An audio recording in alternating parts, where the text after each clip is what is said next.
Stand for the Pledge of Allegiance.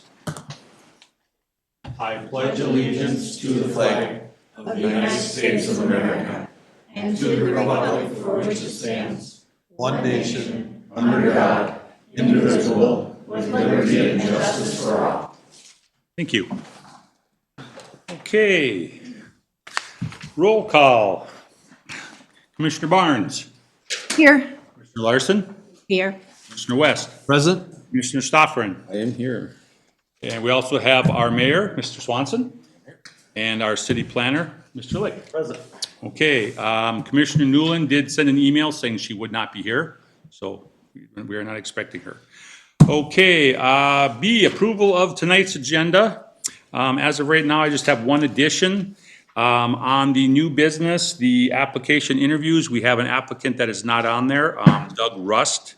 So he will be inserted between E and F to keep it in alphabetical order. So he will be the new F, and Rosemary Walker, she will be the new G. That is all that I have. If anyone else has anything, or I'll entertain a motion with that one addition. I'll make a motion that we approve the May 27th, 2026 Planning Commission agenda. I'll second it. Second, okay, any more discussion? All in favor signify by saying aye. Aye. Opposed, same sign. Okay, approved with that one addition. Approval of the meeting minutes from our planning commission meeting dated April 22nd, 2026. If everyone has had a chance to look that over, if anyone has any changes, additions, otherwise. Mr. Chair, I do.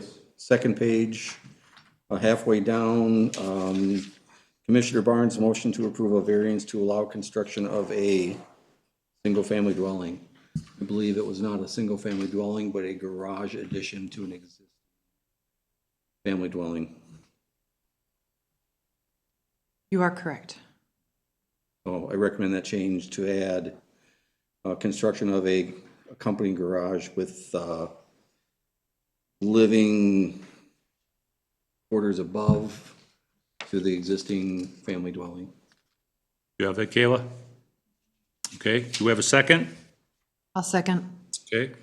On that, anyone have anything else?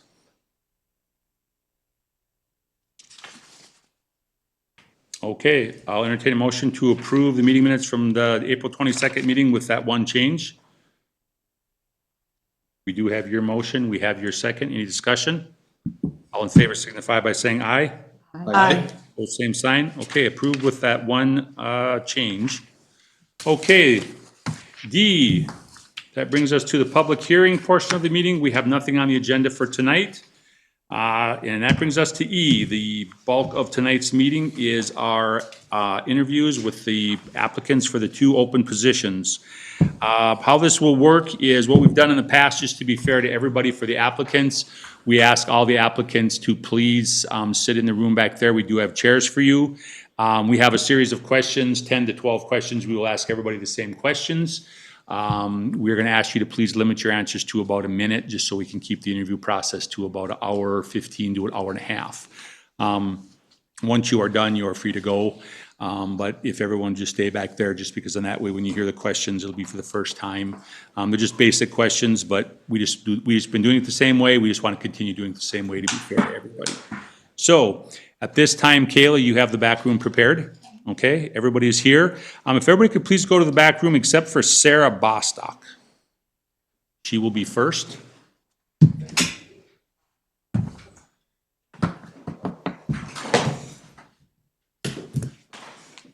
I'm last, so I might. Rosie? Married to the Anderson. I was just gonna say, open up. This time I wish it could have been Anderson. Aaron. Okay, Sarah, welcome. Yes, Thank you welcome. for applying. Thank you very much. Basically, just to start it all off in 1 minute or so, could you please tell us about yourself and why you are interested in being on this commission? Absolutely. As you said, my name is Sarah. I'm relatively new to the Princeton area. I moved up here about 2 years ago from St. Paul, and then previous to a couple years in St. Paul, I'm actually from Florida originally. My mom was involved in local politics down there, school board, county commission. She took about a 15-year break, and she's currently running for school board again, so pretty exciting, and helping her from afar with that campaign. So politics have been something, especially like commission and boards have been something that have been a part of my life since I was like 6, riding around in a car seat hearing about it. And it's definitely something you take in at that age and really sponge around. As far as planning goes, that's something that I heard a lot about. At 7 years old, I was involved in going to my city council. They're putting a road through a nature park, and I voiced my opinion on that. I grew up on the beaches of Florida, and there's always a lot of zoning questions on how tall to allow the hotels to have tourism still benefit the area, but not take away from the scenery, and parking is a huge zoning concern down there too. So definitely something I'm familiar with in that sense. Wanting to get back to the community I've recently moved to, I'm involved with Mark Mason at Country Pup Kennel. I'm their main trainer. Dog training is where my passion is, as far as like my personal passions and hobbies, as well as where I found my career, which is great that I get to mesh the two of those. So when he said there was an open seat, I figured this would be a great way to give back to the community. Okay, thank you. Have you ever attended one of our planning commission meetings? I have not. Well, Okay. today. What is your own vision for the future of Baldwin in terms of growth and development? Absolutely. I think we've all noticed as the population in general grows everywhere that what was once the country is now becoming a suburb of the metro area. So kind of like the beaches, balancing still keeping this small town feeling with what benefits the city without, or the township, without going too crazy on those sky rises that block the beach view, and now we don't have any parking for everybody, and the people who've lived there for years don't even have what they used to have. So it's a big balancing act as the metro area grows further and further. So being able to help with that, I think I have kind of that younger views perspective on a lot of things. Like AI is huge right now. So being able to incorporate efficiency, technology into the flow you guys already have set up, which sounds very efficient and nice so far. Okay. Are there topics that you are most interested in having the planning commission consider if you are appointed? Yeah, I'm pretty open to different things. If there's something that some people really don't like, I could, since I'm newer, could definitely kind of take those on. As far as things go, like I said, I guess not really experience, but things that I've had a little bit more involvement in, like nature and making sure we're considering, like the environment, but I understand there has to be some expansion. So making sure that we're still keeping nature preserved, but really making sure we can expand as well in a way that does both. Roads are important, but I'd say I guess they're not a priority. They're a priority. I got to get where I'm going, but not a soft spot in my heart. What background most qualifies you for the planning commission, and do you have any specific experience in the fields of land use planning, civil engineering, law, real estate development, and/or construction? Yeah, those are all, great areas that involve there. Directly, no, but a lot of indirect with, significant others or family members. My dad is an engineer, not a civil, but aerospace and electrical engineer. So I know it's quite different than civil, but in that sense, he does have to think about actually land use as far as where he can build things that can hurt people type of thing. Like I said, my mother's experience in local politics really benefited that. And then my fiance was an OSHA investigator for about 4 years in the Twin Cities area, and he currently is a third-party safety consultant. So as far as construction goes, I probably know more than I should since I have no direct there, but I can tell you when there's an OSHA violation for sure, and safety along with a lot of construction. Personally, leadership, I would say, is a pretty big area of strength for me in that context. I run my own business. I run a protection club. I'm a judge for quite a few different dog sports. So these all put me in an area where there's a lot of people looking up to me. What may be in the best interest of the overall organization may make certain people unhappy and having to deal with that. So overall, I think leadership is my best quality that fits for that. And then kind of indirect, applications to most of the things you've mentioned there. Okay. Are you aware of any current or potential conflicts of interest you might have as a member of the planning commission? Yeah, like I mentioned, I'm independently contracted through Country Pup Kennel, so I know Mark has come out here a few times, and that's how I think he heard about the open seat, so that may be a conflict of interest. I'm not the owner or anything. But besides that, I'm not aware of any other conflicts. Okay. Describe your understanding of the roles and responsibilities of the Planning Commission, or for you as a member, as a commissioner. Absolutely. Well, I think each individual member is responsible for voicing their opinion, but doing so like efficiently and respectfully. And within that as a whole, being able to look at different, like we said, zoning, land use, new businesses as far as like their physical attributes, discussing what is in the best interest of the overall community. And I believe there's a comprehension plan as well that you guys are overseeing. From there, reporting these findings to the county commission or city commission, the further above us commission, and reporting our findings. And I believe they use us as more of a spark notes, so they can make their final decision based on our in-depth decision. So a lot of trust in us making the right decision. Do you believe that the recommendations of the Planning Commission are to be based firmly on the comprehensive plan and city ordinances, or are there opportunities for flexibility in its decision to allow applicants what they want to achieve? I think with any rule, there's always exceptions, but I think in general, the rules are probably pretty well written for a reason. So I don't think everything is black and white, and there's an always and never. So I think hearing out occasionally is like always hearing out, but like occasionally saying, hey, this is actually outside the parameters, it doesn't quite fit. But I think those are going to be fewer and far between. Then we have our set of rules and we kind of want to stay within that. Planning Commission meetings are currently held on the second and fourth Wednesdays of every month at 7 o'clock. Will you consistently meet the time commitment to attend these meetings? Yep. Okay. And then how do you anticipate preparing for the Planning Commission meetings? Absolutely. Again, with my mother, she typically got the agenda ahead of time. She would stay up late on like Monday nights because they were Tuesday night evenings. It's usually the week before, read through it, make sure everything was put together, any questions that she had, and then be able to have kind of, again, her spark notes on the sideline and know ahead of time what her opinions were in certain matters, if there are any conflicts of interest ahead of time, and just being prepared before the meeting itself so nothing was like the first time you're hearing about anything. You actually do a lot. There are times where something comes up in the research before we'll go out and drive and look to see it. So when we get to the meeting, we've seen what we're talking about. So it's Perfect. more than just 4 hours a month. Yeah. So, do any of you have any questions for her? My only question is more of a personal one. You said you've been here for about 2 years. Correct. What brought you up to this area? Was it the dog kennel or, It was dogs in general. okay, Yep, we have 8 dogs, so it was a lot in the cities. And then up here, we were able to have up to 10. So we said, let's move up here. okay. Any other follow-up? Got their hands full with 8 dogs. That's all I do, so.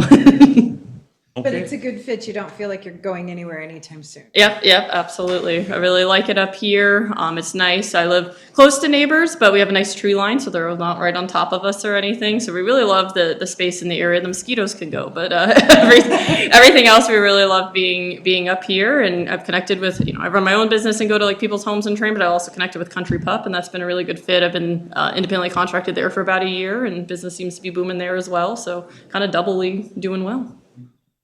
Well, good. Welcome to both. Thank you. Thank you very much. Appreciate it. Of course, thank you. Thank you for guys. applying. Thank you. Should I head out that door? Yes, please. Perfect. Have a good night, everybody. Yep. Yeah, you have a too. good Thank night.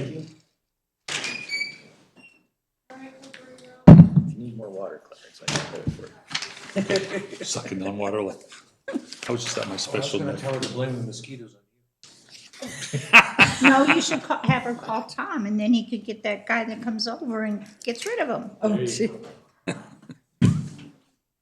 Okay, Cartel Cooper. Just call me Cooper. Kelly Cooper, okay. Okay, basically, as I mentioned, looking for answers, roughly a minute apiece. I've been here before when you've sat there, but everybody else has not, so this is for all of them. This is new meeting everybody, so this is good. So questions will probably sound familiar, most of them, but in 1 minute or so, could you please tell us about yourself and why you're interested in serving on the commission? A very extensive background in life, from military to law enforcement to real estate to EMS to the fire department, having experience in all those different types of activities. moving up here from Minneapolis to the Cambridge area to finding a house here in the township first and now the city. Reason why is because I don't want this area to become a downtown city. Lived there my whole life, understand the ins and outs, was a law enforcement down there, and want to keep it down there. Second one, have you ever attended a planning commission meeting before? Yes, I have. Okay. What is your own vision for the future of Baldwin in terms of growth and development? That is a very unique question to try to answer in percentages or how it looks or how to spell it out from an interview process. I personally like to see really slow growth, family-oriented growth, safety and security. I'd like to see some type of business type support to offset any type of tax base and other many things that we want to do with our city. I don't ever want to see straight up apartment buildings, and I don't want to see tract housing. Are there any topics that you are most interested in having the planning commission consider if you are appointed?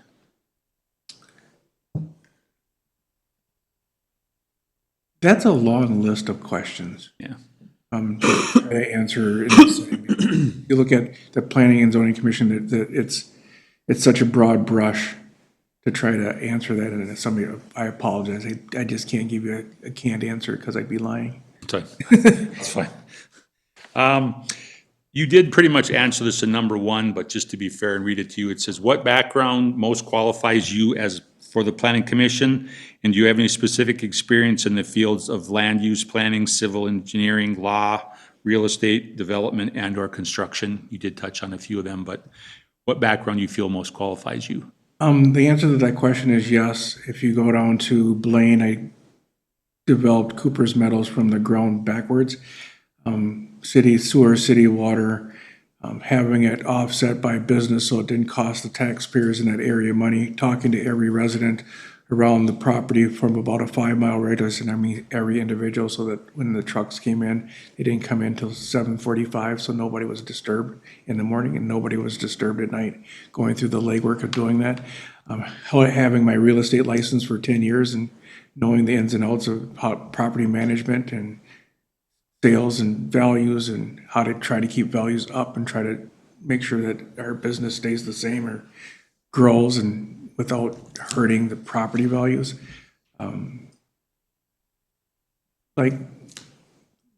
Had some finance background working because of the real estate license and dealing with the broker and having to have the education so that therefore I knew what was going on and what was being taught to my first-time home buyers and what was being told to my retirees and whether information was viable. So I went to do my homework so I know the information, not to actually always do the job, but to be know where the I's are and the T's are so they can all be dotted and crossed. Yep.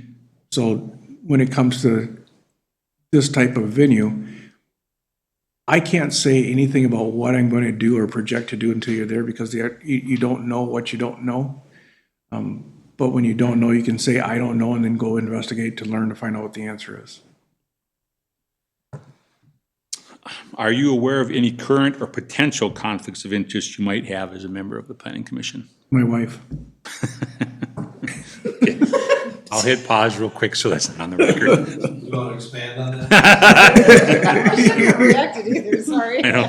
No, because the reason why I say it that way is because she's going to bend my ear, and every single time that I'm at a meeting, I have to give details. And if you know most guys, they don't like explain the details sometimes the way that somebody else wants to hear it. So then that becomes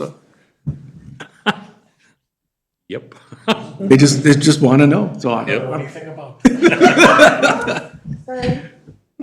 love my wife, but it's a real statement. Oh, yeah. I'm the single one in the room, so. Describe your understanding of the roles and responsibilities of the planning commission, or you would have as a commissioner. My personal feelings of the role is a position of high trust. You're looking at what projections are for a future long-term. So you have to be really, really careful and cognitive of what you're suggesting and what you're doing.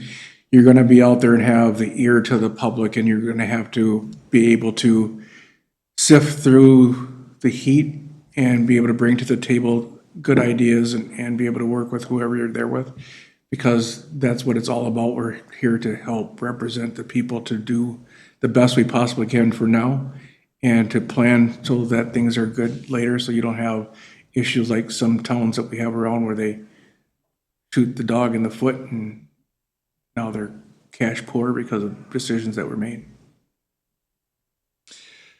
Do you believe that the recommendations of the planning commission are to be based firmly on the comprehensive plan and city ordinances? Or are there opportunities for flexibility in its decisions to allow applicants what they want to achieve? Well, ex-military life is about flexibility. So nothing's ever in concrete because things have to change for certain reasons. Ordinances might change, state regulations might change, so you have to change and adjust accordingly. So not everything can be always etched in stone. But when you make a comprehensive plan, you've made a plan for a reason, and you try to stick as close to it as you possibly can because that's your safeguard, those are your rails. The planning commission meetings are currently scheduled for the second and fourth Wednesdays of every month at 7 o'clock sharp. Will you consistently meet the time commitment for these meetings? Yes. And then how do you anticipate preparing for the planning commission meetings?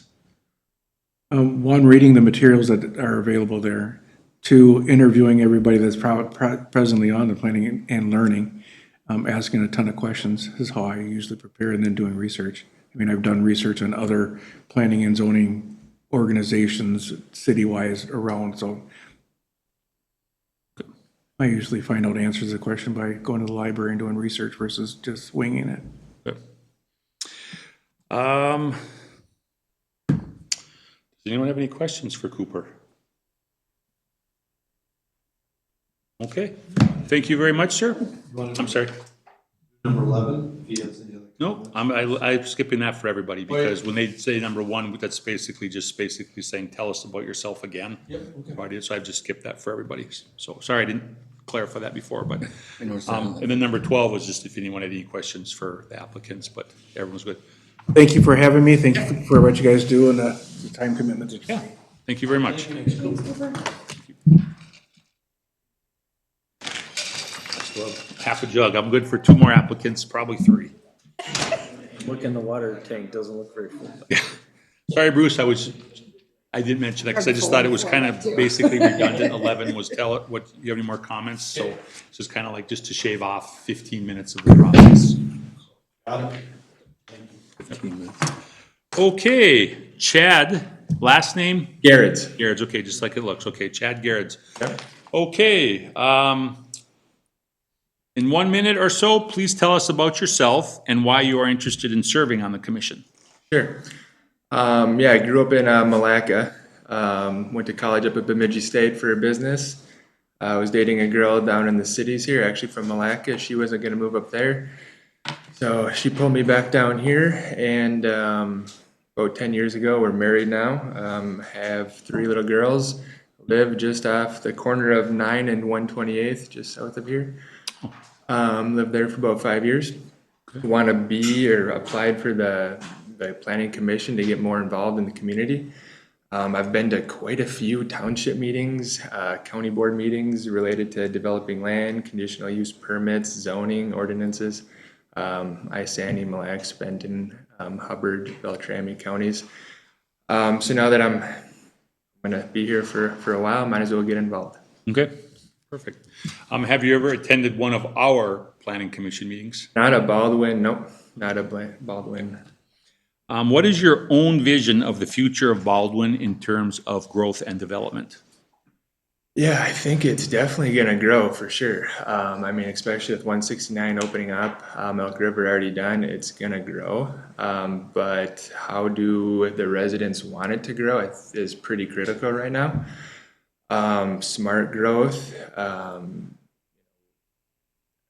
in a comprehensive plan on the website, read through it, I would say it's more of a guideline than a plan. You probably need a plan to outline how the town wants to grow. I think keeping it rural is pretty critical. That's why I moved here. I think that's why a lot of people moved here.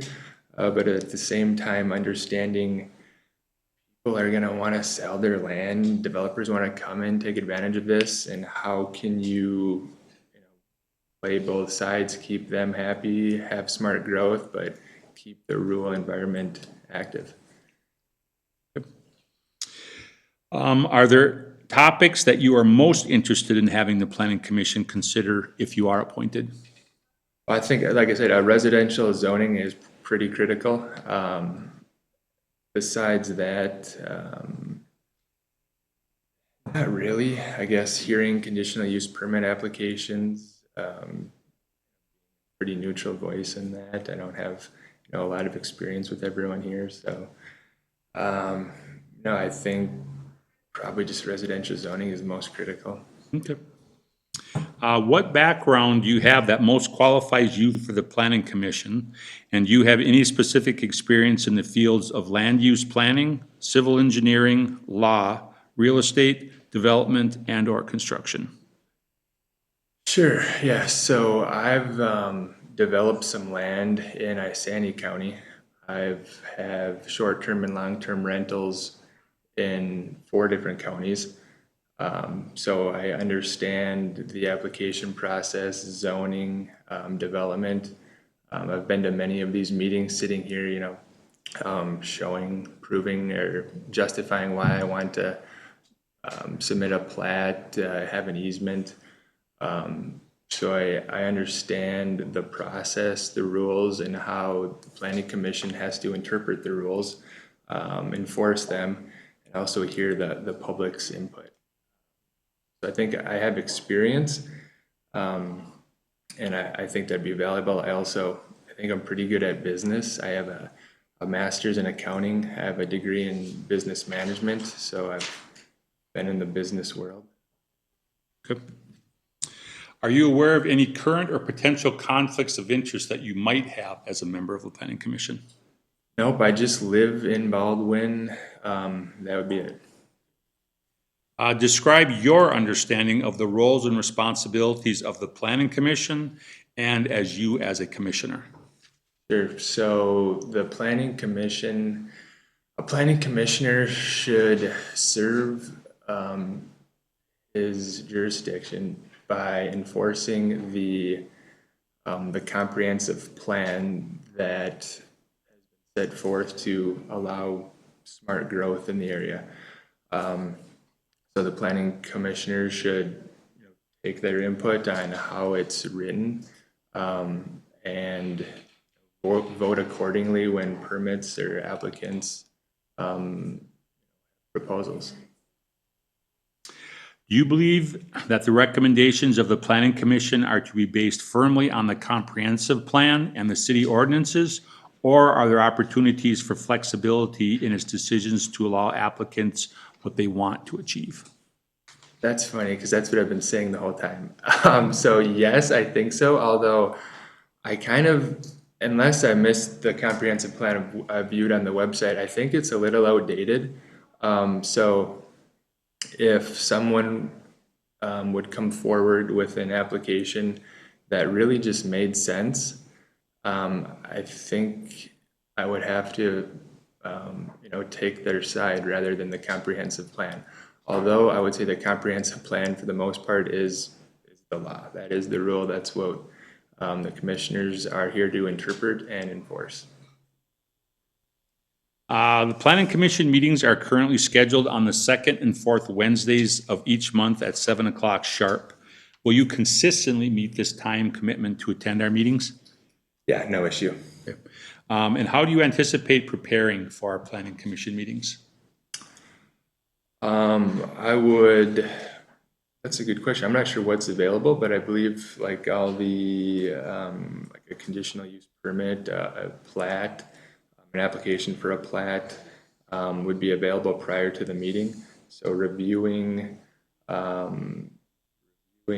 those and then how they play along with the comprehensive plan so I could come prepared to discuss my thoughts, how I would prepare. Okay. Okay, does anyone have any questions? Go ahead, Commissioner West. Chair, Chad, a couple, 2-3 times you talked about smart growth. Yeah. Can you expand a little bit more on what your thoughts are on smart growth for Baldwin? Yeah, good question. This, the Isani County just went through a revamp of their comprehensive plan. Which we are doing also right now, so. Oh, nice. Maybe the chair might, I was say something. going to say it at the end, I was going to say that we are currently Okay. be doing that in, Yeah, it makes sense. Makes Go ahead. sense. Smart growth, it's tough because, well, Baldwin's a lot smaller than Isani County. So from like the north to the south, people had different ideas, and I think different ideas made sense. The south was more developed than the north, so maybe in the south your lots can be 2.5 acres, in the north they're 5. But drawing up a comprehensive plan so track and develop how we want to, and I think, is that 4 lots per 40 acres? Is there a minimum lot size? I think, in my view, I don't know if we'd want a minimum lot size less than a couple acres. Then you're gonna have, a farmer with a 40-acre field, split it up into, maybe 1 acre, 1 acre, 1 acre, and then 37 acres. Well, those 1 acre lots aren't gonna be a very coveted home. They're not gonna be a high value home. Where if a builder could have, a nice 10-acre parcel, they could put up a much higher value home, attract more income, more tax base. But I know what the minimum acre size is. Baldwin? I don't know. it's 2.5 acres. It's 2.5 acres, okay. Firmly set on that because of the whole growth. Growth is inevitable, it's gonna happen. So as we are here in the city council is to control it, and we figure with the 2.5, even if someone has a 80-acre field and they sell it to a developer, the control we have is to say, well, you're only gonna be able to put 22, 23 houses there max rather than saying, we're just gonna go and put 88 houses, and it's like, now we are becoming a city, not a town, so. But yeah, makes sense. I think that's what Betzler did right across the street from me, in that 80-acre parcel, which I think they did a good job, for sure. It looks good. Yeah, that's a lot of homes in an 80-acre section though, for sure. So, Yeah. is it too many? I don't know. And it might matter how far you are out away from 169, how far you're away from, cities on both sides of us. Does that answer your? Yes. Okay. Anyone else have anything? Yes. Chad, go ahead. Mr. Stoff. Chad, hi. You talked a lot about residential. It's important to us. What are your thoughts, or what can you share in regards to businesses, whether it's within city development businesses or residential businesses? How important are they, or how do we develop them? Sure, I think residential businesses are extremely important right now with everyone wanting to work from home. Business startups start from the home. So it gets tricky because I've started a business in my home. My brother has a pretty big business in his home. But all of a sudden you don't want a factory at it, in a residential site either. So having, it's important, but it needs to be regulated too. Commercial business, driving jobs, extremely important. Honestly, I'm not sure here's a question, how would the zoning committee, planning and zoning committee have an impact on commercial jobs, businesses wanting to start in Baldwin? In my opinion, so we have, based on our comprehensive plan, we have different zoning. Yep, so, Residential zoning, sure. industrial zoning, commercial zoning, and based on that, we're able to control those businesses. So if it's residential, obviously you wouldn't have an industrial base built up in there. For sure, yep. No. Does that answer it? That's a nice, simple, but very clear way of controlling it. Residential, it will remain looking residential. You can't put up buildings in there. That would have to all go to industrial or commercial. So industrial right now is probably just north here, by the hardware store, that area. Yes. We have, yes, that's where we have currently, that's what we're looking at is where, for future growth, like when you were talking of our future plans, we do have discussions of where we're gonna have industrial, commercial, what areas we want to change. So for growth, it's controlled, so it's not going this way, it's more controlled. So we are always looking at that as well, so. But yeah, now currently it is up in the northwest corner up there where our current mayor has a business as well as several other people. Yes. Answers your question. Okay. Anyone else, anything for Chad? Thank you very much, sir. Appreciate your time. Thank you, yeah, appreciate it, thank you all. Have a good evening.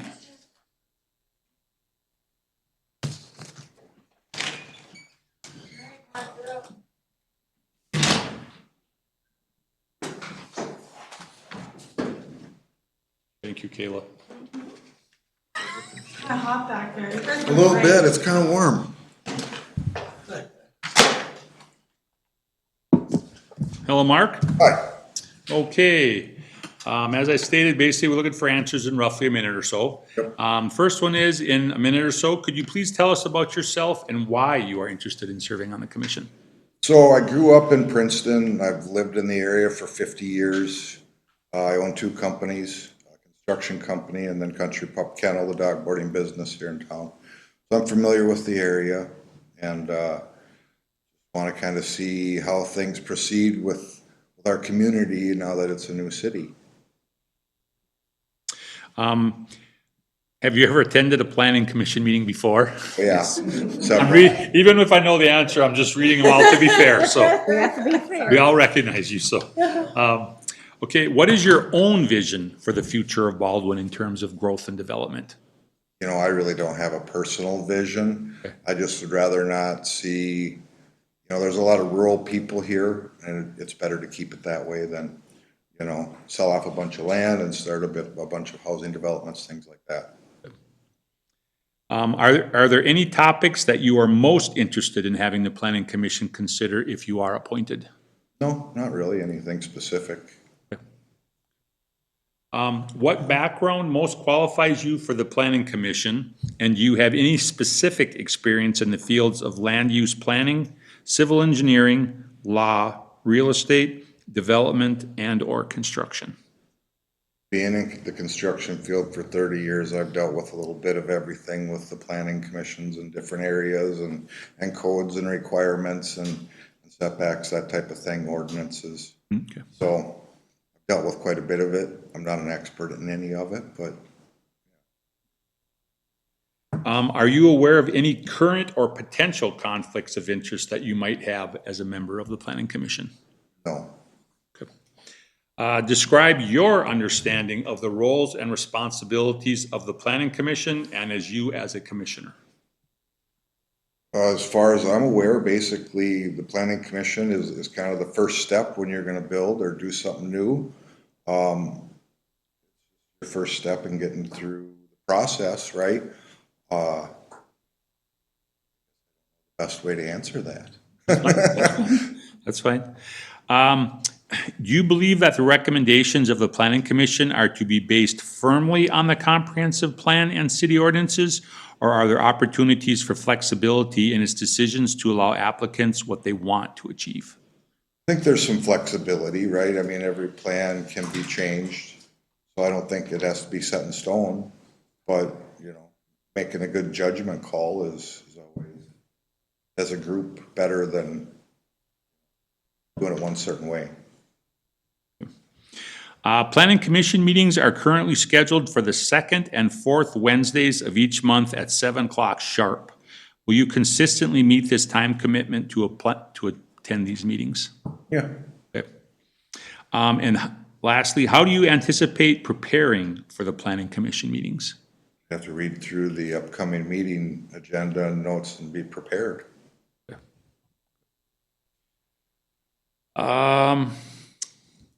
Do any of you have any questions for Mark?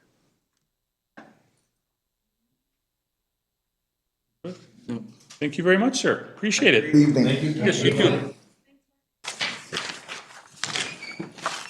And now we have Krista Reinke. Well, you're doing good. Keep up trying to roll. Boy, you are. Thank you. No, it's good. All good. Hello. Hello. Putting them under the heat lamp. Yeah, right. I know, like heating us up. Yeah. They come in here, they're all relaxed. I know. It's like, oh yeah. Okay, Krista Reinke? Yes. Okay, sure. Okay, like I mentioned prior to the meeting, we're looking for answers in roughly a minute or so. First one, in that time, could you please tell us about yourself and why you are interested in serving on the commission? Well, I've lived in Baldwin Baldwin Township area for about 10 years now, and I'm active in my professional world in a lot of towns and cities and smaller markets, and I just thought it would be, I was actually recommended by somebody else to apply. I hadn't seen the position myself, and thought I would be something that I'd be interested in helping build the community. Have you ever attended a Baldwin Planning Commission meeting? It was previously before we were Baldwin City, yes. Okay.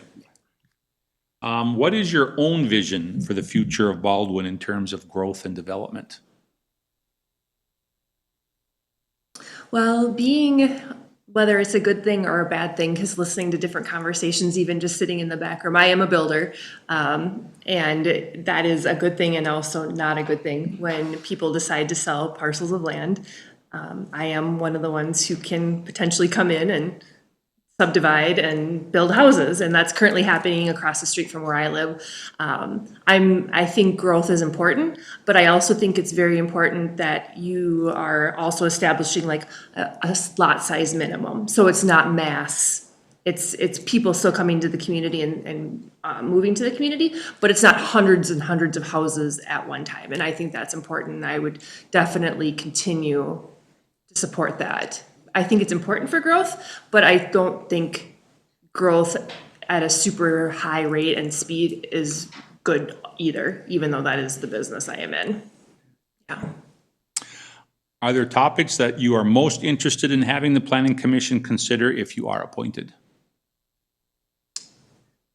I think growth and development, obviously. I mean, just because that is my background and I feel very versed and knowledgeable in that, and I feel like I could really, give some insight for that. I also had applied for the parks, and I think parks are also very important. In a lot of the other counties that I work in, we do Sherburne, but Isanti as well. And, all of our building permits, part of the fee goes to parks. And I think that is very important as well for that balance of growth and natural space. What background most qualifies you for the Planning Commission? And do you have any specific experience in the fields of land use planning, civil engineering, law, real estate, development, and/or construction? Yep, I do. Yeah, the construction, land use, development, all of that stuff I feel like I'm very versed. I've been out on my own as a business owner for 10 years. I've been doing real estate and building for my whole career. I'm going on 26 years, so I feel very versed and knowledgeable in all areas of that. And so I do understand, a lot of the terms that are used when reviewing, when people come to you and say, I'd like to, subdivide this land or change the use of the land and things like that. So I feel like I have a strong background with that, as well as the construction side of things. Okay. Yep. Are you aware of any current or potential conflicts of interest you might have as a member of the Planning Commission? I am not, but again, kind of sticking with my theme here of construction and building, there could be a potential down the road of building a home for somebody in the community. There isn't anything currently that I'm working with, but it is something I have met with Joss a few times, just with people interested in possibly buying lots from him in his estates that he has going. But just people come to us all the time owning their own land and looking to build. So that is a potential down the road that could come up, but there is no current situation looking at that. Yep. Describe your understanding of the roles and responsibilities of the Planning Commission and you as a commissioner.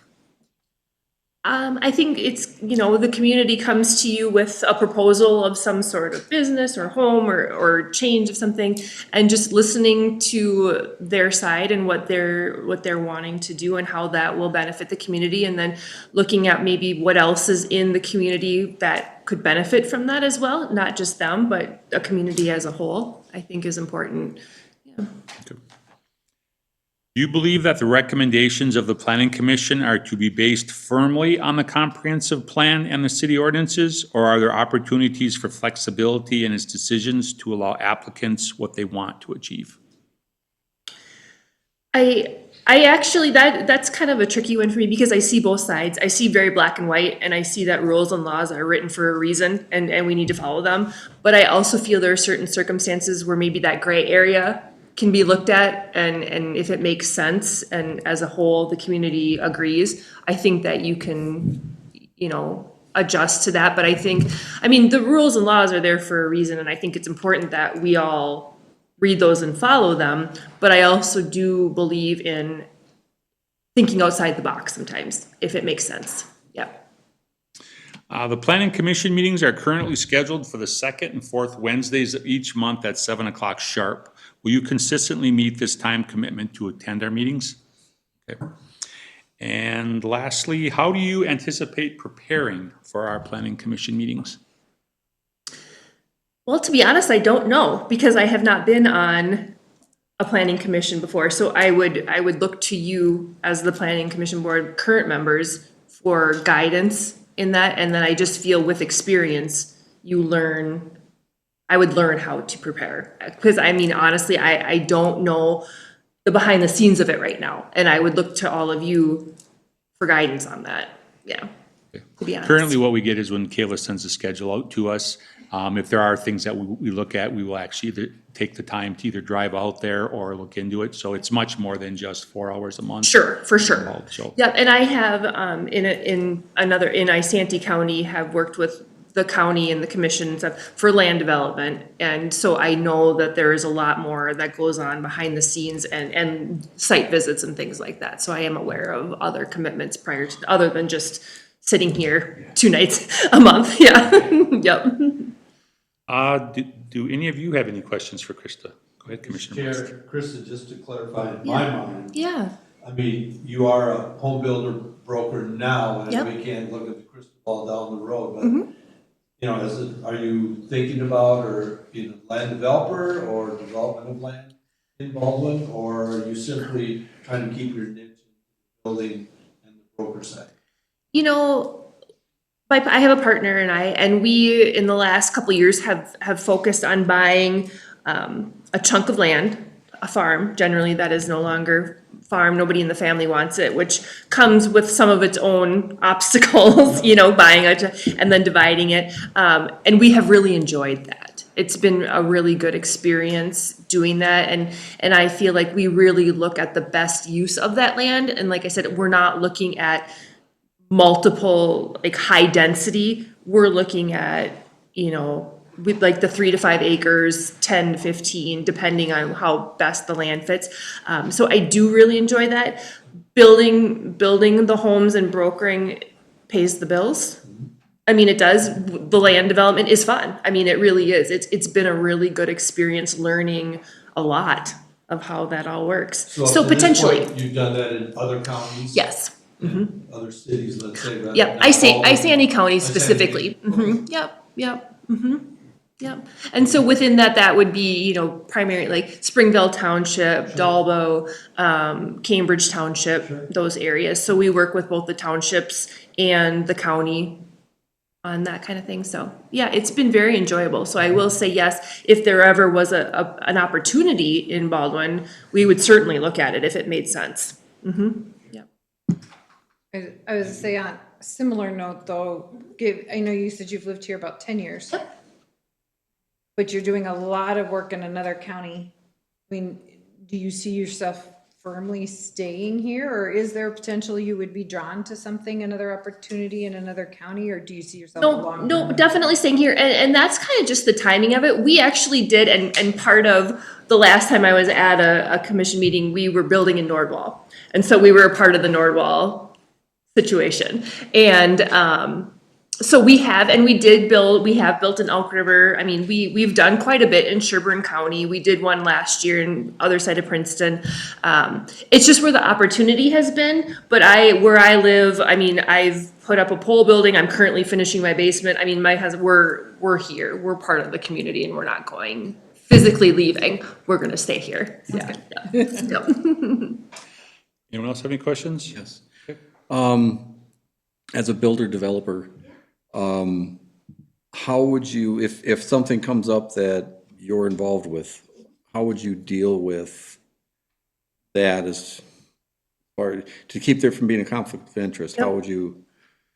I mean, I guess it would depend on the project and what that conflict looks like. Maybe it's something, and I don't know specifically how it works, if I would just step back maybe in my role. I mean, obviously we would disclose to the community and to everybody that I am actively involved in whatever project that looks like.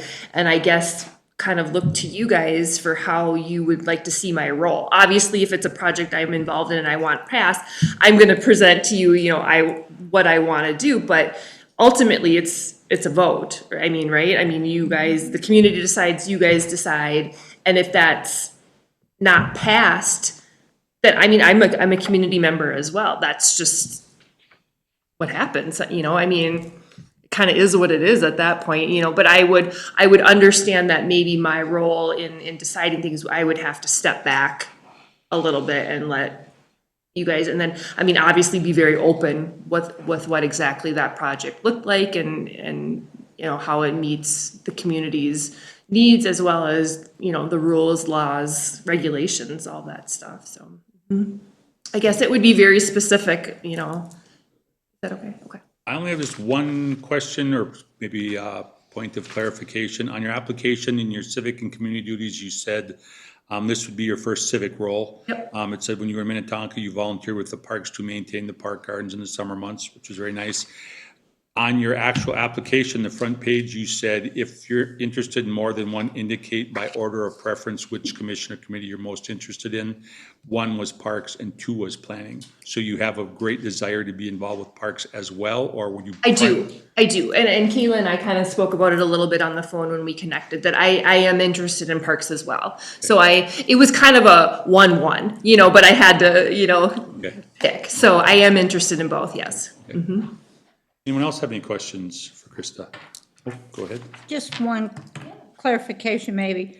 You made a comment that you think that we at times need to think outside the box when things make sense. Given that we have a comprehensive plan with rules and regulations, could you give us an example of thinking outside the box with something you may present? That's a good question. Put me on the spot here now. I'm trying to think of when. I know, yeah, now it got hot. Let's see. I'm trying to just even think of, like, in my personal business experience with when we've been at other meetings in other communities, what has been presented. I think one of the biggest ones we had, we weren't involved in, but it was a part of the one meeting, was just like road usage and frontage, because we had a dirt low maintenance road, and the township was maintaining it, but if another home was built, they would have to pave it and improve it, and they'd have to make a roundabout, so emergency vehicles and snow plows and everybody. And it just wasn't gonna make sense for that particular road. I mean, it was gonna cut into land, and it was gonna, so I mean, the commission there really had to step back and go, okay, is this something we can have a variance on with this particular road, knowing that, I mean, maybe we go to each homeowner who's already on that road and go, this is what we're proposing. We want to keep it low maintenance, but this is what the law, our rules say, our comprehensive plan. We can't add another one without doing these improvements. And they they had a special meeting with the homeowners of that street, and they ended up agreeing to kind of have a variance for them of keeping the road low maintenance, but knowing that they're not gonna have the ambulance, the roundabout for the ambulances and the fire trucks and the snow plows and stuff like that. So, yeah, I guess that's probably the only one that comes to the top of my head. Thank you. Yeah. Else have anything? Thank you very, very much, Kristen. Well, thank you Appreciate guys. it. I appreciate your time. Thank you Thank very you. much. Have a good evening. Yes, you too. Yeah.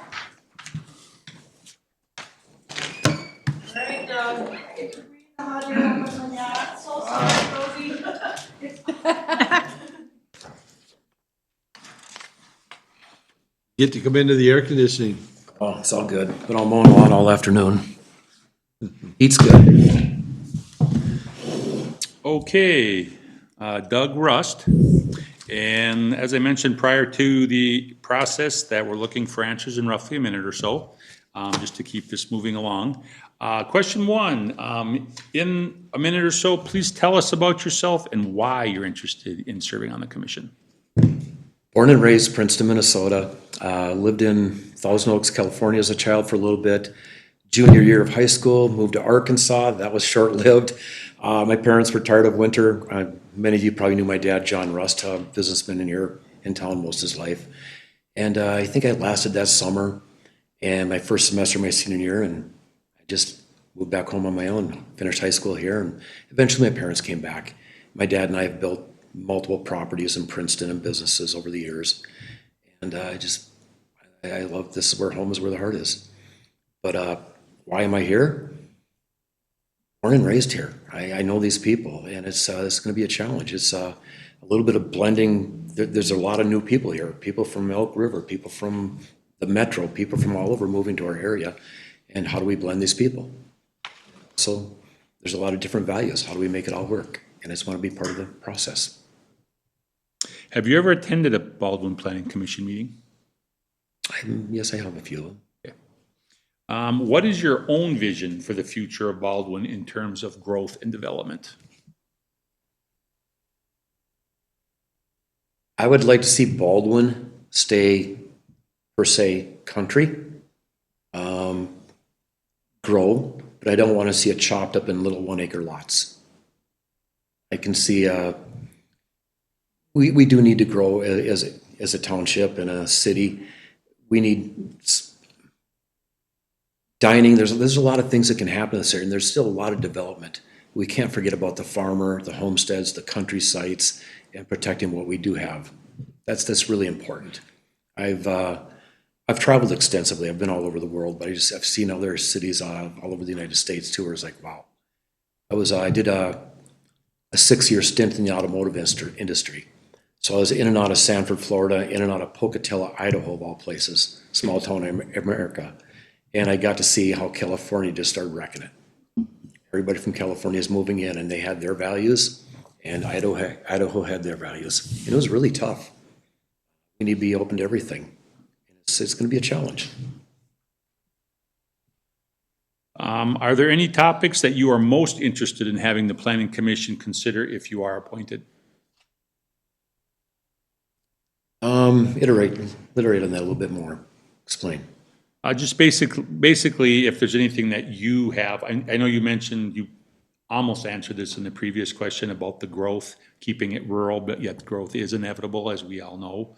So basically, we're just looking if there's anything that you have. Not specifically, no. Okay, not specifically, okay, that's all we're. Just growing with respect and preserving what we have. Yep. And again, that would involve businesses as well. Yeah. And it's business brings growth. We need the tax dollars. Well, we all need tax dollars. Yeah. And bring the right businesses in. What background most qualifies you for the Planning Commission? And do you have any specific experience in the fields of land use planning, civil engineering, law, real estate, development, and/or construction? I've built several buildings in Princeton, commercial buildings. I've owned multiple businesses. I currently own a title and trust aircraft business, mostly foreign aircraft. I worked in automotive industry, power sports industry. I have high-level jobs. I work well in stress. Members of board, I think my last job in the automotive industry. I was ranked 22 or 23 out of top 23 people out of 112 employees. Are you aware of any current or potential conflicts of interest that you might have as a member of the Planning Commission? None whatsoever. Clean record and I have no conflicts. Okay. Describe your understanding of the roles and responsibilities of the Planning Commission and you as a commissioner. As a planning commissioner, my role would be to help guide the county, township, the city, and as we see building permits, as we see builders want to build commercial businesses, and how we view that as a city, and how we see how that's going to affect us. We have to look at everything, all angles of what we're going to do. It's not only how it affects the business, how it affects the construction, the development, the people, the traffic on the roads. There's a lot of aspects to it. Always a big picture. Yeah. Do you believe that the recommendations of the Planning Commission are to be based firmly on the comprehensive plan and the city ordinances, or are there opportunities for flexibility in its decisions to allow the applicants what they want to achieve? I don't believe anything is black and white. I think there's always an opportunity to look at a variance. Is it a large variance? Maybe not always, but you should always be open to hear and listen to what other options there are. Okay. We don't always have the right answers right away. Our Planning Commission meetings are currently scheduled on the second and fourth Wednesday of each month at 7 o'clock sharp. Will you consistently be able to meet this time commitment for our meetings? Okay. And then how do you anticipate preparing for our Planning Commission meetings? Well, first I'd need to be acclimated in my role and what's involved, and study each account. I mean, we're obviously going to be approached with different projects and people, and being from the area, that helps a lot. I know most of the people in this area have been born and raised here. So you have to know what you're working with before you meet. Good. Did any of you have any questions for Doug? Yes. Yes, Mr. Chair. Doug, I'm going to pick up on a word you just talked about, variance. Do you believe we should grant a variance based on a want or a need by the applicant?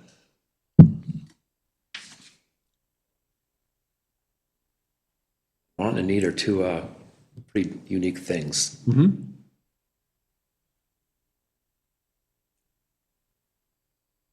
I know I'm putting you on the spot here, but I think it's more of a need. It's not just because I want something, you're not going to get it all the time. No. I want a lot of things, but do I need them? No. I think that pretty much answers your question. okay, thank you. It's a need. If it's needed and it fits the purpose, that's different, but not a want. Thank you. Thanks, Mr. Chair. Okay. Anyone else? Question? You're good? Okay. Thank you very much, sir. Thank you, Doug, for your time. Thank you for your time tonight. You guys have a good evening.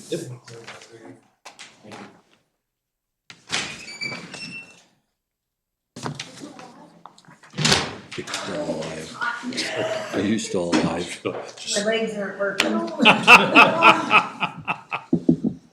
That's weird, Doug's a classmate of mine. I walked up with him at graduation in 1980. Oh, really? Yeah, Doug. Wow. So that tells you how old I am. Okay, Rosemarie. As I mentioned, we're looking for answers in roughly a minute or so. The first question is, in that time frame, could you please tell us about yourself and why you're interested in serving? My name's Rosemary Walker. Alan's my husband. You can call me Rosie. Grew up in Princeton all my life. We grew up in a farm northeast of Princeton. Then we moved in the farm crisis, 1974, to Flower City Estates, right down the road here. This is actually our old bus route road, right here. Retired after 38 years of Crystal Cabinets. And let's see. And the reason I want to do this is we're growing as a community, as a city, and I'm interested and excited to see what the future holds. I've lived here all my life. I knew the farmers. This is our old bus route. I know people. My family lives here. My son lives in Baldwin. I'm just would like to see it at a pace where we still have growth, but we make sure that we do it in the right way. Have you ever attended a planning commission meeting? Yes, I have. What is your own vision for the future of Baldwin in terms of growth and development? I would like to still keep the lots at 2.5 acres. I know there's lots of farmers that are selling their land and would like to see that, you know, developed in a good way where we can, you know, utilize it in the community as, in the right way on there. Just common sense approach about the growth, you know, neighbors, and just bring up people that would like to live in a real setting in a city. Are there any topics that you are most interested in having the planning commission consider if you are appointed? Yeah, farmer's market. Can we have a farmer's market? What background most qualifies you for the planning commission? And do you have any specific experience in the fields of land use planning, civil engineering, law, real estate, development, and/or construction? Nope, I can't say I have any of them.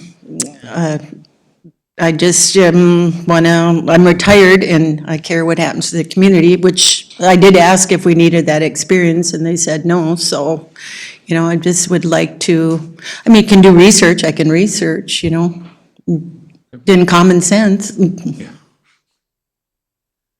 Are you aware of any current or potential conflicts of interest that you might have as a member of the planning commission? I'm on the park board, but I think we can be on the park board still. Correct? Yep. Describe your understanding of the roles and responsibilities of the planning commission and you as a commissioner. Well, a planning commission should look at all the information, study the ordinances, look at the big picture, you know, figure, you know, look and see what, you can't see the future, but just use your common sense on what's going on around there. I mean, you just, you know, and that's, you know, utilize your ordinances and your laws on there. Take in all considerations.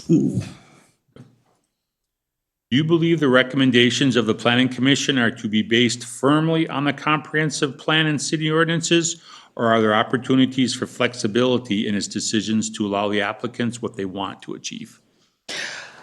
I think there's, you could allow for flexibility, but it has to be a common sense approach and it has to be agreed on. Everybody, you know, might not have the same idea about the flexibility.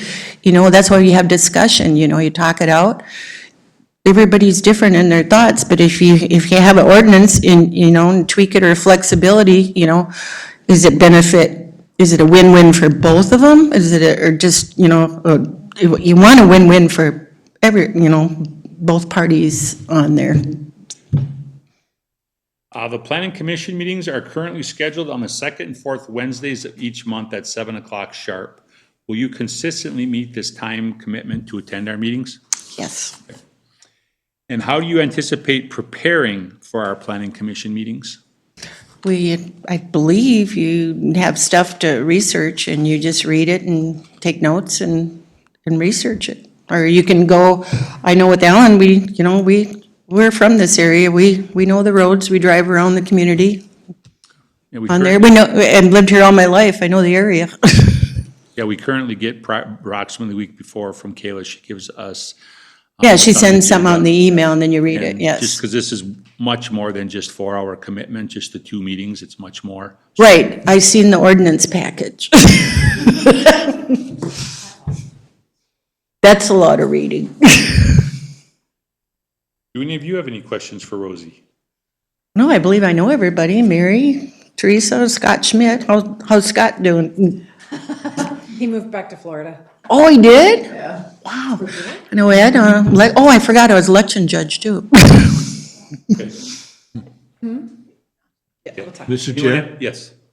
Rosie, I've never met you. Obviously, I've met Alan many times, but I think your idea of the farmer's market is a very good one. I think you should present that to the mayor. and the Why not council. utilize, Zimmerman has theirs, Princeton has this. People have their gardens, I mean, you don't necessarily have to have Baldwin people, but it's somewhere Baldwin residents can get to know each other, Right, bring them together. and they can look around and see what's going on. We'll bring that up when our city council liaison, AKA mayor, Yep. has his update. We'll talk to him about that later. I don't know all the liability rules. That's for you to figure out, I believe, Dan.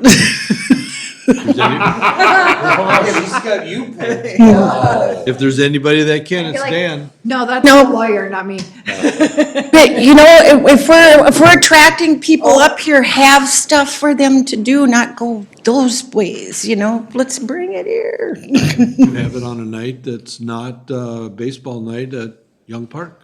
We just have Got a to, big enough parking lot now. yeah, I mean, you could have it wherever, I mean, your new this here, I mean, that's up for you guys to decide. I mean, I just think it would be a great, I think I told Mary, yeah, I brought it up to Mary, yeah. Anybody else have any On there. questions for Rosie? And maybe somebody that's not from here will attend the market and they might buy a property. Okay, well, thank you very, very much, Rosie. Yeah. Thank you for your time. Thank you. Yep, thank you. Thanks for waiting and being unfortunately the last one. It got stuffy back there, man, I bet. No offense to that air, whoever gets stuffy in here. Put that on the improvement list. On stuffy air, Right?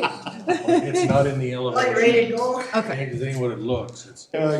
We got a water. We got a rain. Just didn't know that, right? Yeah. Okay, Am I supposed to go? okay, yep, you're free to go. Yes, thank you very much. Thank you. Okay, just real quick comment to you, Bruce, on the gentleman when Chad was talking about the ordinances.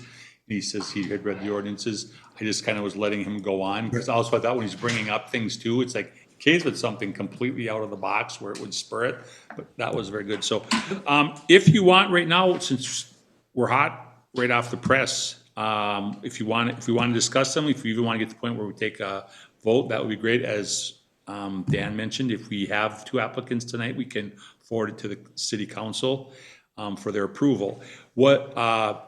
I will ask you one question, but a comment before I have any answers to that. So my question is, was there anyone that you felt was heads above, or was there anybody that you just would not want, or you didn't feel was qualified? That's my question for you. But the one comment I have is the fact that Sarah and Mark both are working, Mark owns it, Sarah works for him. How do you feel about, if it would end up that those two ended up being 1 and 2, would you be comfortable appointing people that actually are co-workers, so to speak? How do you feel about that? As far as comfort level, do you like that? You don't think it matters, or not that it matters, but how do you personally feel? I don't think it's a question. I don't see it being 1 and 2, so. Okay. I agree. I don't see them being 1 and 2. No, I think it solved itself, Okay. in my view.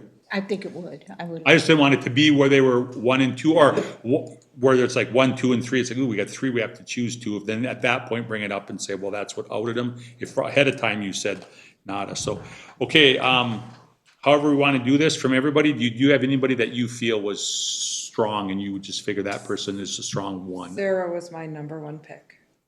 Okay, I would go with Sarah and Doug. It's kind of, okay, Number 1 was Doug. okay. I like 3 specific candidates in my mind: Sarah, Chad, and Doug. Chad was my number 2. Yep, I would work with Doug too. I'm not Yep. opposed to him at all. Yep, and so that was my top ones.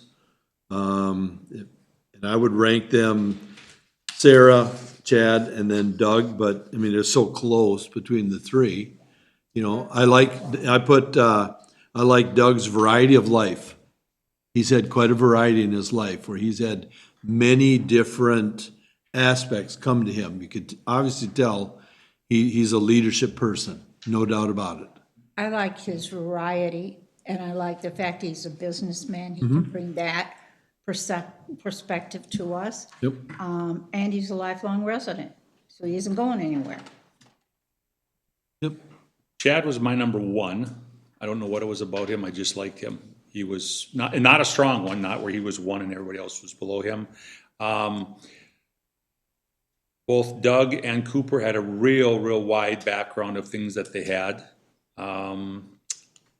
Rosie, even though she said she had no experience, when we asked her in question number 5, she said she doesn't actually have any background in that, but she had common sense as well as living here. So she brought up the common sense, which is also a big approach as well, caring about the community. So I felt that I just felt that it's really hard when you have to come down and say, well, we're picking 2 because they were good.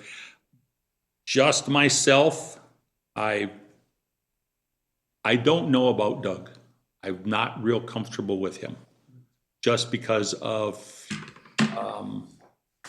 I don't know what, as far as the rest of them. He wasn't in my top 2.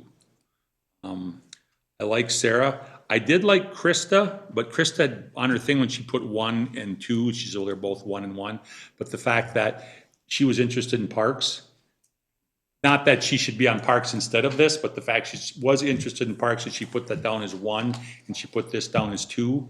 And not that she's not interested in this, because she obviously was. So I just kind of was like, so I kind of pushed her down in the 5 or 6 or 7 range because of that.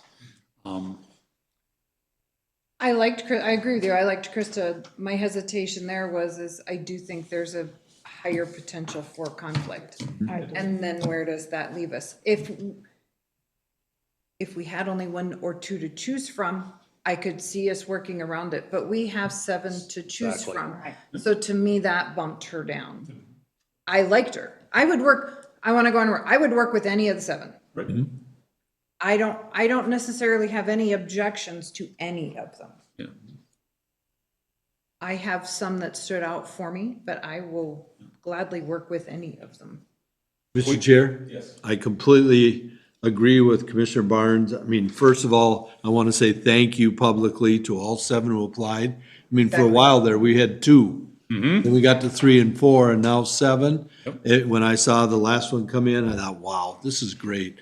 And I reviewed all the apps prior, you know, and I guess I should have spoke up and said, you know, thank you to all of them before they went into their heat chamber back there, you know, but no, and, you know, thank you to all of them who applied, and I hope if they don't get appointed this time, that they don't say, well, the heck with that, I'm not doing that again. Yeah. You know, I hope they try again, you know, because we do have very good candidates. Yeah.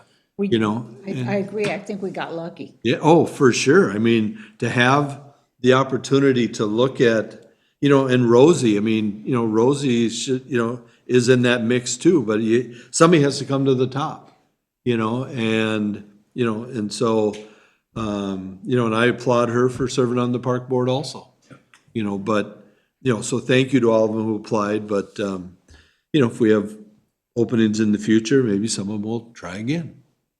We have the 2 positions. I have it somewhere, but I don't have it with me. One of them is going to be it's the start of the year, which is Patty's position.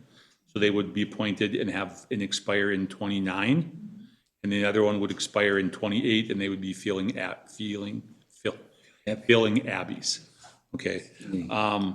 Which we can decide if it's irrelevant or not, whoever we pick. But so would it be safe to say that Sarah, Chad, and Doug are the 3 we have to decide upon, or does anyone want to bring a 4th one in there? I mean, and like we said, all 7 are very, very good candidates. I liked Cooper's answers a lot better this time than he did. Oh, yeah, it was, I- yeah. He still skipped the vision one, though. Or was it, or it was the Oh, one, you're right. it was the one, I just can't give an answer. You're right. He had a broad brush, cannot answer. I did write that down. No can, number 4, Answer. he can't, no canned answer on interested topics is what I wrote. I also, though, I will always say I do appreciate when someone will give you that kind of answer or just say, I don't know. The candor. Yeah, versus just going on for 5 minutes trying to impress and saying, okay, well, Well, hell, you're just trying that's to. what I did. It worked for me. Yeah, we know. Hopefully it worked out for you guys. Let the cat out of the bag, you gotta get reappointed. My action will have spoke by then. He's over there smiling. So how do we feel? I mean, my order would be Chad, Sarah, Doug. I know some of you had Doug as the highest, as one. How does everybody feel? So Doug seemed polished, maybe too polished, but because that might have been you're uncomfortable with it.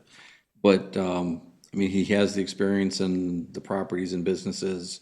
He knows a lot of people. As far as the comp plan, well, there's the one thing that he said there's no full black or white on the comp plan, but he'll listen to requests. So that was kind of a not positive. So, but I mean, the other two I'm good with, but I just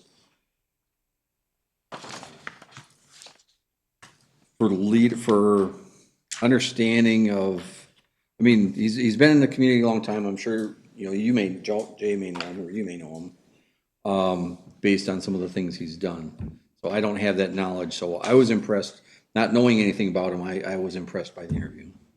I'll leave it at that. Ironically, I thought Sarah and Chad were more polished than he was, Oh, okay. just in my opinion. Now, again, I will gladly work with him. I'm not opposed to him in any way. I just- I mean, Chad was quiet, and he didn't understand that we were in the middle of the comp plan. But but he kept going back to it. Go by the comp plan, go by the, you know, we need a better comp plan. We need to develop the comp plan. So he honestly believes in the comp plan. And I was impressed with that. He's obviously done his research. Done his He's read research, it. That's the I part think because we, that There's caught the my point. attention. that's the thing to That's me. why I put him over Doug. Yeah, and because We've had people on here before in the whole preparing for the meetings. We've had people show up to our meetings in the past where we show up with things to discuss. And the moment they left 2 weeks earlier, they didn't do a lick and they come in here and now we're going to discuss stuff and they haven't did anything. And you're like, when you hear somebody who's did that much and they spent hours and hours, it's like, that's very important because that's a person who actually will. Not that the rest won't, but he's proven that he will. well, he even commented, Mr. Chair, that it's weak. I think he used that word weak. A couple times. You know, and so he's obviously gone through in his mind, he's thinking, this thing needs to be updated. And that's why I piped in, you know, and just said, well, we're in the middle of, you know, doing that. And then you lifted it up, you know, and I could see his eyes. You could see it going. Yeah, I could see his eyes open. Oh, okay, you know, so I did, you know, I had right on there, very good candidate, you know, so, for Chad. Well, he Because of his impressed question. me because I think he's going to be here. And I think, just from meeting tonight, I think he will attend meetings and be prepared. And to me, that's very important and very key to being part of this group. So will you be comfortable in making a motion to appoint Chad to the vacant position held by Newland, Commissioner Newland, and Sarah Bostock in the open position that was priorly Patty Miller's? Comfortable with that motion? Who's getting the longer one? Sarah would be getting the full 3 years. I just threw it out there just for, Acceptable. okay, does that work for everybody?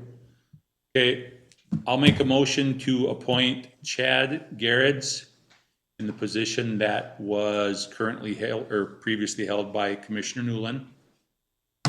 And Sarah Bostock appointed to the position that was open, the position that was previously held by Commissioner Patty Miller.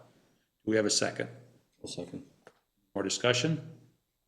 All in favor signify by saying aye. Aye. Same sign. Okay, motion approved. We will forward that to the city council for their Good job, guys. approval or discussion. Mr. Chair? Yes. Then after that, if the city council concurs with the recommendation from the planning commission, how do we reach out to the other 5 to thank them and encourage future civic volunteerism, Participation. participation? Thank you. So last time, I believe I sent emails to the other applicants, just thanking them. Okay. And that, my specific wording, but I remember sending emails. Mr. Chair, it doesn't matter how we do it, and I know Kayla will do a fine job doing it, but I just don't want it to get forgotten. Because, I mean, again, as I said, to go from 2 to 7, we had great people, and, unfortunately, you only have 2. And, before when we had 2, I remember you commenting, we could take up to 2. We didn't necessarily need, just because there was 2, we'd take both. Now we had great opportunity for a discussion and great candidates, and we're getting 2 great people. So correct me if I'm wrong, Kayla, the process will be if it goes to city council, well, it'll go to city council. If/when they approve it, the 2 candidates will be notified. Once they accept, then the other 5 will be sent out saying thank you. That's the process, correct? Just so we're all clear. Okay. And is this on next Wednesday's, Mayor, then? Correct. Okay, thank you. So can I have clarification?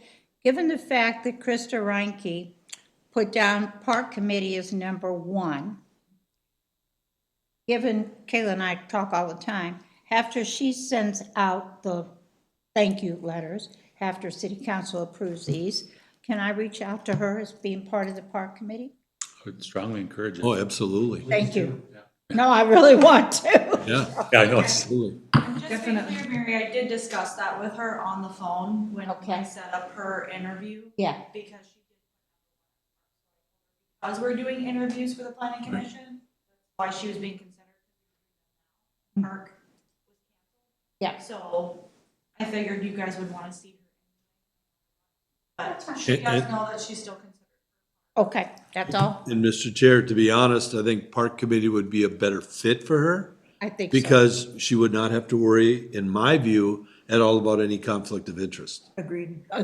it's really hard when someone states that they work with a builder or they are a builder, because you are always like, because it will come across Oh, yeah. where there'll be things. Absolutely. When you have to, if something comes up special, like if my boss/owner of our company is building a house, it's just a regular old house. But if he's out by Elk Lake, but he's on a regular lot, if he came in here and said, I want a variance, it would probably be in my best interest to abstain from the vote, because it's like, well, if I'm approving a variance, and it's like, if someone says, well, that's your boss, that's your paycheck, so I would have to step down, but that would be the one time out of all the times. But as a builder, you could come across multiple times or issues that are too big, you have to always be abstaining. I was also concerned with the potential for controlling the vote, or,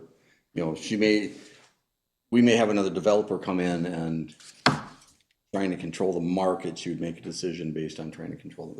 That'd be a concern of mine. And that was a huge concern I had, because it can become a very volatile. There's biases.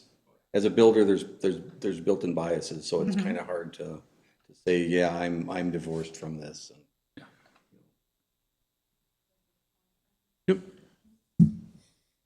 Okay, Nicely handled, Thank Mr. you. Chair, well, thank and you. everybody. See, as fast as it seemed like it went, I mean, we are at 8:30. So even though we flew through them, it seemed like we flew through them.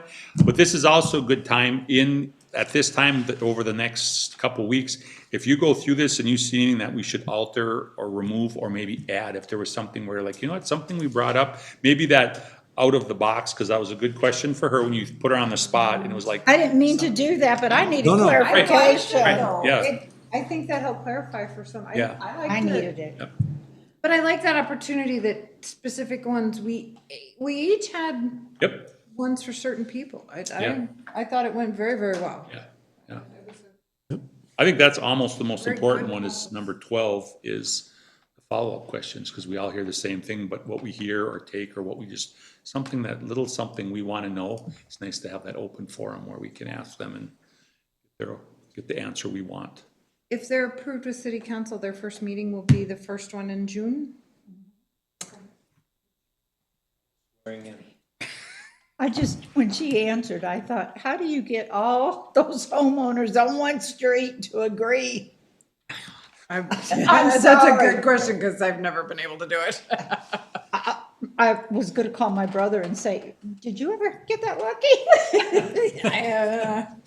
I was more concerned that they got them to agree and that the township went along with it. Yeah, that too. Thing is a low-maintenance gravel road. Okay, that crossed my mind Very also. true. And I like how she called it a roundabout instead of a cul-de-sac, but I wasn't gonna call her out on that. Yeah. It's all good. It we- worked. We did the cul-de-sac within the past year. We had that landlocked property and Yeah. couldn't extend it because it was already as long as it could be, and yeah. Yep. Nope. Okay, that takes care of new business. Great discussion. Okay, F, old business, we have nothing on the agenda. G, city council liaison update. Mr. Mayor. Hey, Hello, we want the Reader's Digest version if we could tonight. let me be brief.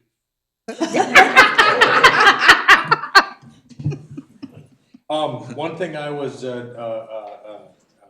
interesting to witness is all of the applicants tonight wanted to keep.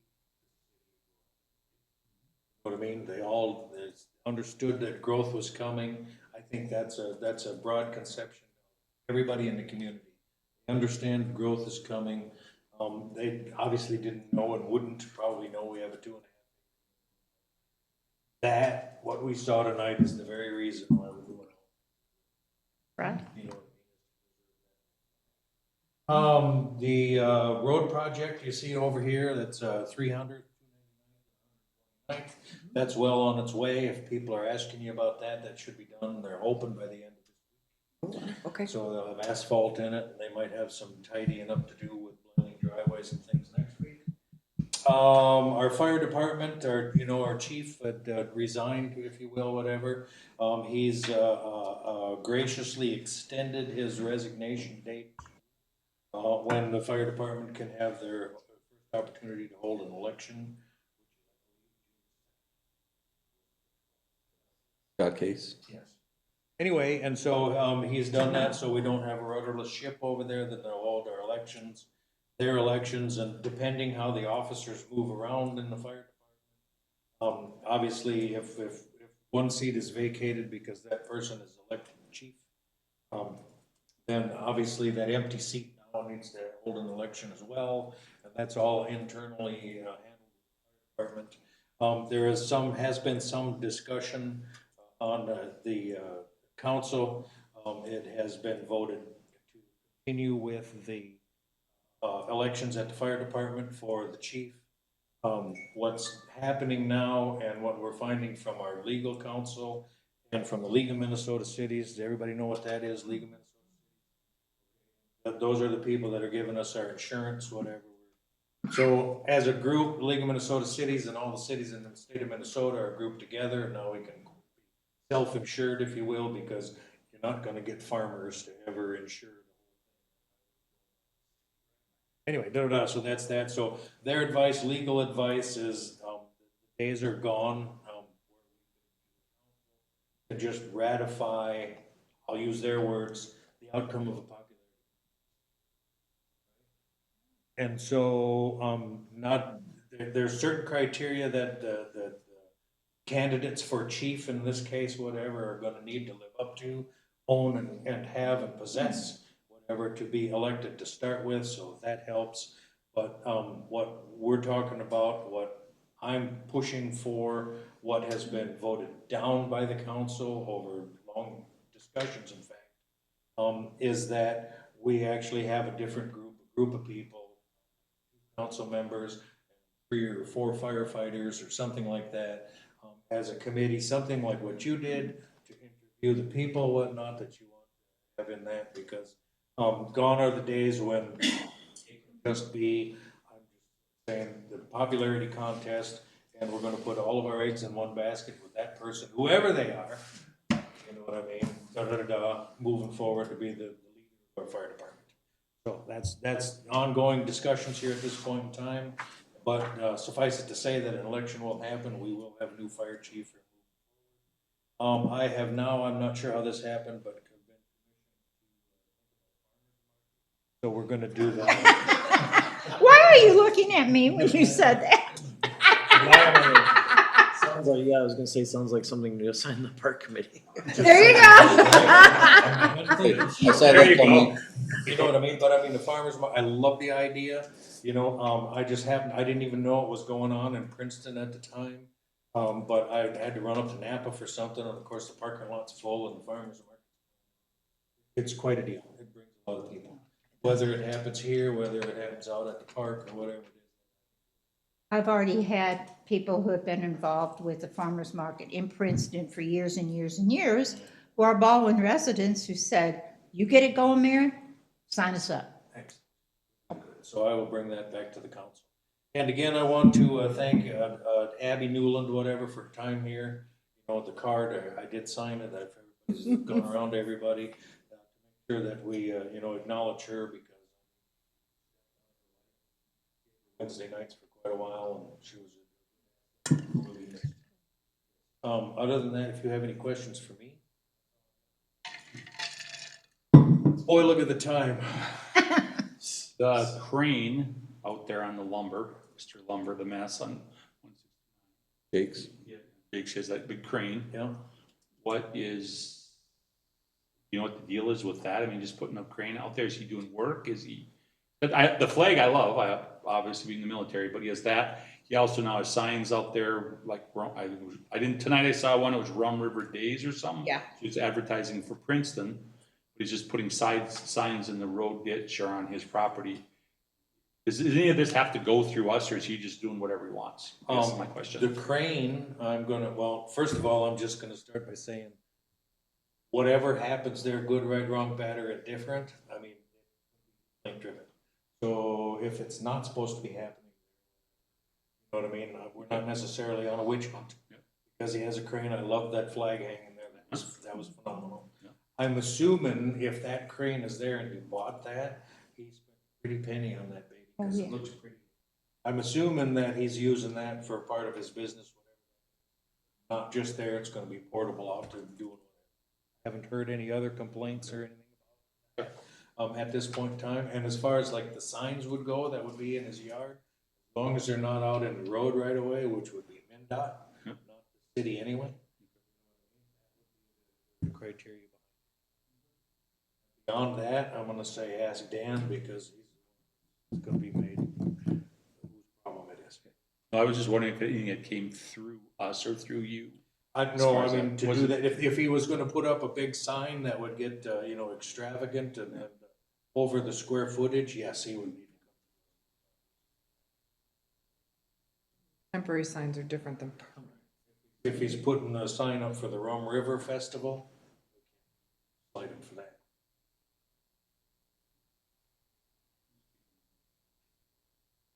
This wasn't complaint driven, this was just curiosity driven, so. There was one other interesting thing that we did run up, that came up just recently. This is in Fairway Shores and the Fairway Shores. And these things are gonna pop up as they happen. Guy goes to apply for a septic permit and goes to Andy Schrader, Rum River Contractors, whatever, our building official. Anyways, and the building official says, well, but looking at the plat here, and looking at the lot, you're asking to put the septic system, the drain field, on the golf course property. That's what everybody thinks right off the bat until we say, hey, we got. So literally, I don't think it was the owner of the property, but the builder guy that wanted to start digging, putting in the septic system, was irate and rather belligerent to our building official. We have to figure this out. There's nothing that says that you can put your septic system on somebody else's property, so we have all the ducks up here. Anyway, and it turns out that that is an HOA in the house. Dan can help explain this too. But that is an HOA for the houses, whatever. HOA, if you read covenants of that, the covenants say they're going to have a community septic system. So the homeowners are gonna have a 1,250 gallon tank, that's it. They're responsible, this is the covenants now, from the house to the tank, that line, and then from the tank out to a community collector pipe. Well, that isn't in there in all the places. Right, and so in this particular case, there's more in the covenants. I should let Dan take over here because he's the one that ultimately dealt with this and found out. But it is, believe it or not, allowable for them to put the drain field on the golf course property. So essentially, they had in their HOA agreement that each homeowner had an utility easement over the outlots and the golf course, so that for the purposes of putting a septic system out there, they could do that. The issue was the builder didn't provide any of this information, expected the city to know it when the city had never necessarily dealt with this before. It was all at Sherburne County. The HOA documents aren't public documents. Those are private. So, somebody's got to provide their private documents. So the building official was exactly right that that information should have been provided when requested, because we didn't necessarily have access to it. It's not, Sherburne County sent us all the files that they had, but they're not in the most readable form that we can easily access. So it takes a lot of work to find past documents. So the burden is ultimately on the person making the request to demonstrate that an easement exists for this purpose and that we can approve the septic system. Mr. Chair, it's my understanding these are like 0.64 acre or 0.6 acre lots. And there's This like, one's like 0.4. yeah, and there's like 5 or 6 of them that I've seen on Zillow for sale. Mm-hmm. So we're gonna see more of this, and that's why I just point this out, that there's a bunch of small lots that we may see this again, or. I was talking with the city attorney about something else today, and we were both laughing that this is why you don't do those types of plats anymore. They didn't work the way they were supposed to, Right. Trusting homeowners to manage a septic system. But someone's out there actively marketing these Yeah. 5 or 6 lots. Oh, correct. And with no idea what's behind them. In covenants, HOAs. This one, Kayla talked to this owner, whatever, had no idea there was even. Well, I got a question, because I've been looking like you do. I'm a real estate guru. That's how I spend my time. But they're all different. Their HOA fees are all different. If you look at the Zillow, one has this HOA this amount, one has a question mark. I mean, seriously, I'm like, Right, well, and this is something that's gonna haunt the city for some time to come. Yeah. Until we get wrapped around all of them. There's 5 of these, I'm gonna say systems, or whatever, 6 actually, in Baldwin. This was possibly the 7th. I hadn't heard that there was something. So in the day, they called them cluster developments, right? So you have 80 acres, well, we're gonna shoehorn all the homes on 20 of it. You know what I mean? And leave 60 for open space. We have a long debate about what that really means, but what that does is it shoehorns infrastructure in the ground, whatever, and that type of a thing out here in the country, which it doesn't work. So when we get to something like Frontier Trails, we've had lots of discussions about this. There's 41 homes on a system designed for 41 people. The trouble with that is, it would even be affordable if that was true, but the MPCA comes in and says, no, you're gonna have to design this for these 41 homes to this criteria, much, much larger and much, much more intense, but actually is necessary. That's the way that the MPCA now can get their mitts into this. You have to do monthly reporting and monthly testing and all this kind of thing, whatever, And what that does is, so we're getting reading, well, engineering said 8,800 gallons a day in Frontier Trails, if you will. This is the size of a machine. The state says, or MPCA says, no. 8,800 is not permittable at this point. 10,000, so that permits in there. Well, what we're seeing is daily readings, whatever, of 4,500 to 5,000 gallons a day. Right, so 88 would have been 50%, 88 would have been just fine. But no, now it's 10,000. Well, you build a system that size, not affordable by 40. They're looking at $230, $240 a month just for the septic system. They all have wells and all that, right? So we have this overballed one. In some places they do well, and like we'd said, now you're going to throw this to the homeowners to manage all of this. That's what they did in Frontier. Now you get houses that sell, people have no idea they were in an HOA, bought into an HOA, and they trying to collect the dues, whatever, and in Frontier Trails case, they ended up spending more money in legal fees trying to garner the dues out of the new homeowners, if you will, than they really had to even manage the system, do all the things that need up to date, those kind of things. All right, Mr. Chair, with more for sale, are we gonna see this problem more, or will they be coming in front of us for variances, or will they? I wanted to be Do brief. we know yet? Yeah, no, they won't, Frontier Trails is taken care of, that's what No, the I'm more worried SSD about is. No, the, they have other ones there. Yep, this one is totally different. So this one, in this case, we found out something new. There was a covenant already written in the HOA, filed with the county, everything.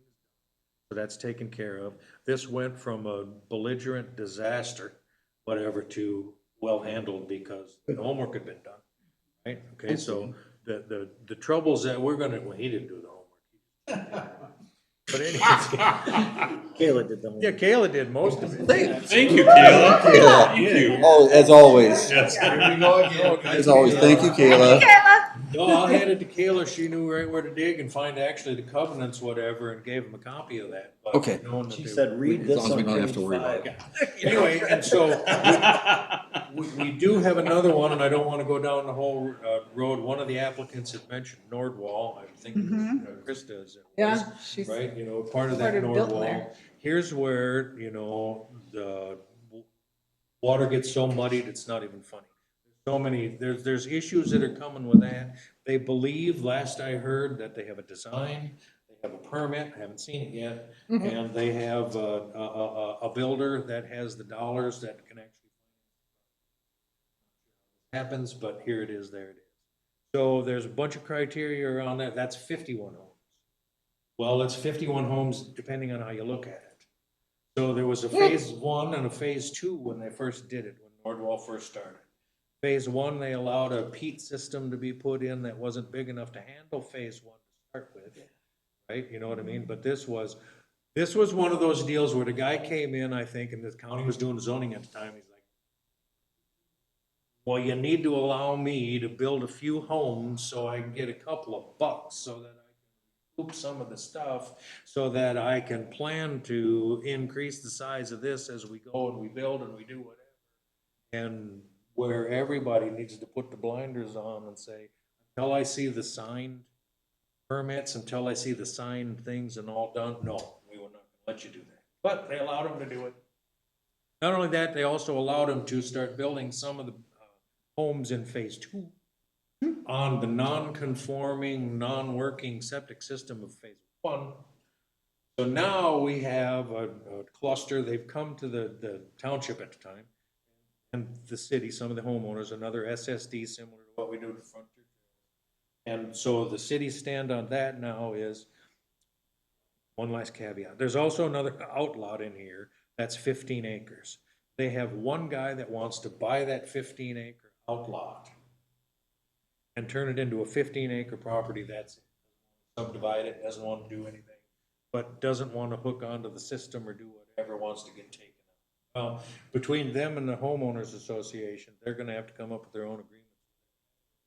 But we need to see that agreement because that 15 acres is either Charlie's lot, 15-acre lot, or it's 17 lots that need to be added to the size of the sewer system that needs to be built there. One or the other. It all needs to be black and white. So the other part of that is too, everybody needs to understand I'm not gonna go down the road of the SSD, but there's a bunch of criteria that everybody has to comply with, and that is for payment, because once the city were to do that, the city would then own the system, use the full funding, da-da-da-da. This is about $1.5 million here for this project. And the SSD says in that particular case, nobody but Nordwall is gonna pay a penny for professional fees, engineering, part of that, right? Because you don't need to spend money on Nordwall. Why? Neither does anybody else here. So the SSD comes into play. That's how that happens. Long story short. Now we have some other ones, like in Baldwin Meadows and Baldwin Cove, where there's a system, this is a community system, but there's only 12 houses on it. The system is small enough, the management is easy. All the MPCA testing, all that stuff that has to go with that because it's small enough and it's working. But what that also does is puts little spots of 0.6, 0.8 acres, any under the 2.5 acre size lots in areas that work. Question is, do we fill in the gaps around that with similar things or continue? Our comp plan says we're gonna. Anyway, so once we get a handle on that, but here's just where flash, you know what I mean? So if you hear it, my whole point for bringing that up is you're probably gonna hear something about building officials, a crumb, you know what I mean? There was something about from his rights or whatever, you know, have a septic system. Put your septic system on somebody else's property, and we certainly can't permit that unless we know where it's at. So, well, I'm closing in 3 weeks, he says, on the house, and he's like, what? Not if this ain't in writing, you're probably not. You know what I mean? Because we don't know what the whole criteria is. Anyway, but we found it. So there, I told you I wanted to be brief. Thank you. You guys just wouldn't let me. Okay, any other questions for the mayor? Okay. No. He's good. Okay, commissioner update. Start with you, Mr. Stoffren. Like to say. No. Okay. Nothing, Mr. Chair. Nothing other than I now have a farmer's market on my agenda. There you go. Barnes? Nothing necessarily, other than I appreciate the group and the discussions that we can have, and I look forward to working with What's your new- two members. I members? think we're all going in the right direction, and I appreciate it. The only thing I have is, this is a good time to bring it up. Actually, I have three things. The process, when someone's term expires, literally now say, are you interested? And we'll just use Commissioner K sitting there. He or she says yes. If that person, whether maybe we find out that they're a little abrasive, a little opinionated, but not enough to where it's like, well, we're gonna actually come forward and say, we don't want them. But there's absolutely nothing in the process to garner each individual's opinion, whether it's the chair would ask everybody separately, are you okay with Commissioner K, their term is up, do we want them? Or if you observe something, you bring it to city council, because that person fills it out and says, yes, I want to run 3 more years. You take it to city council and you've seen something that says, I don't know if that person's best for them. And that's how they found. But right now, there's nothing. That person can run forever, and unless they do something egregious, there's no way that person would ever not be on the committee. Correct. So my question is there any way to implement something even as small as just getting everyone to sign off on it? When that person says yes, and they fill out the thing, it goes to Kayla, we have to all acknowledge that, yes, we are happy with it. If somebody has a no, then you, as a liaison, would say, well, I'm gonna bring this to city council. I noticed you said no. What was your reason? Whether it needs to be looked into further than that. I just feel, I've never been on anything where you can just basically, and it's as important as this is, just to say, oh yeah, I'll just be on it again. Okay, here's 3 more years. So I'm just bringing it up now just for something, because since we're doing this interview process, we might not do this interview process again for a decade if we all stick with it. So I just thought I'd bring this up now, because when I first upped, I thought it was really bizarre that I could just say yes, and then I was 3 more years, sweet.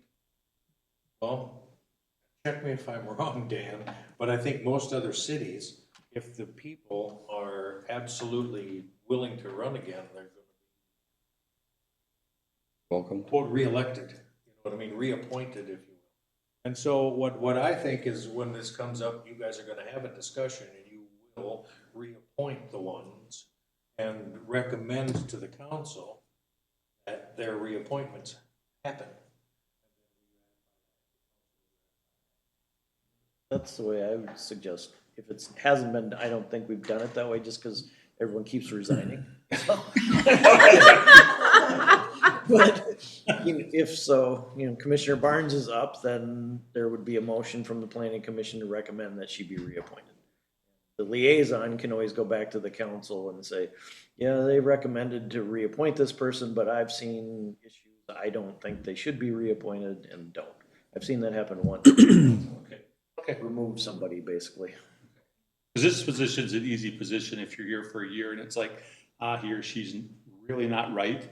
Then the next time it comes up, it's like to make a motion for someone else and someone else is here. You can find the right person, but up for the actual term. So the fact that it has been done once, there is actually some way that. Precedent. Yeah, it would have to be a pretty high, Yeah.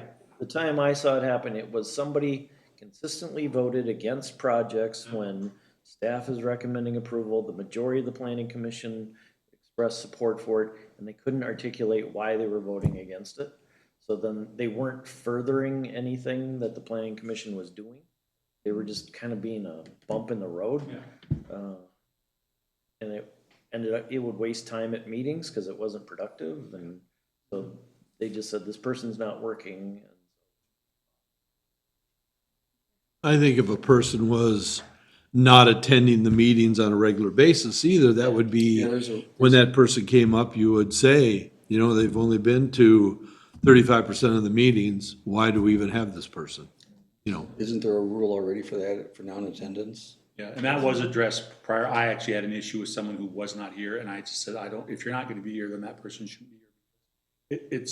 You keep missing a third of the meetings, and then when you come, you're not even prepared, and it's like, well, that's not fair to everybody. Right. So why are you even here? So that was addressed there, and that was a reason attendance either up or you're gonna be gone, so. And then the other part of that is the purpose.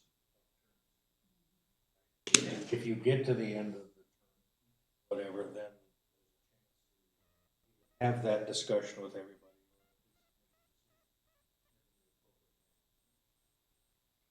And the two other, Jared, I'm assuming that this would happen when we have, because we had the end of term and then we had the votes for the chair, vice chair. So I'm assuming this is what happened at that point, at that meeting or that point? Or is this mid-season that you would create this vote of confidence? I brought up, it was during midterm, I brought up the attendance issue. Is that, so, or what do you mean? So you're asking if someone, end of term, Yep. do you want to stay, yes or no? Yep. If they say yes, but we feel that they shouldn't, that would be an end of term decision? Yes. Okay. That's Unless what, it was something egregious before, we're like, this is happening, but yeah, that was one that would be just for review, because it's like, no, everything's fine, boom, it just goes on. Yep. The city council would say, yeah, everything goes good with that person, but I thought if that would be a good time where we can, because there's two different circumstances. yes, exactly. But also too, I think that's gonna flush itself out by the time somebody gets to the end. If there's enough, lack of a better term, animosity or angst being generated by that person that it's beginning to rub off on everybody. Yeah. We're gonna feel it, we're gonna see it, we're gonna watch it come and whatever. If that were to happen, a conversation, that commission member to say, hey, what's going on? Work this out, whatever. Because when you bring people on, it's like our discussions currently are absolutely tension-free, no matter how differing the opinions may be. Leave here and everything's just great. Next meeting, hey, how's it going? Blah, blah, blah. So if someone comes in that's not that person, they sat there and they look like it, but then they're actually not. It's like the last thing we need is to have tension, or as Dan was saying, someone who just simply is voting on their thing, like, you know what? Why are you even here? You're just here basically trying to shove your opinion down their throat. You know, I always tell you guys and everybody that I want to hear you guys. But I've been around long enough, whatnot, that I have seen. People needing to. You know what I mean? You know, and so, I'm sitting here like a bump on the log, but if I see that begin to happen, I'll call it up meeting. Right here and there. Because what this planning commission is such an important staple. Future of this city, moving this city in the right direction. Maybe not necessarily your direction or the direction that I want to see it, but in the right direction, right? That kind of thing. Right? And if we can't get over ourselves because you know what I mean, that's a problem. And I've seen that.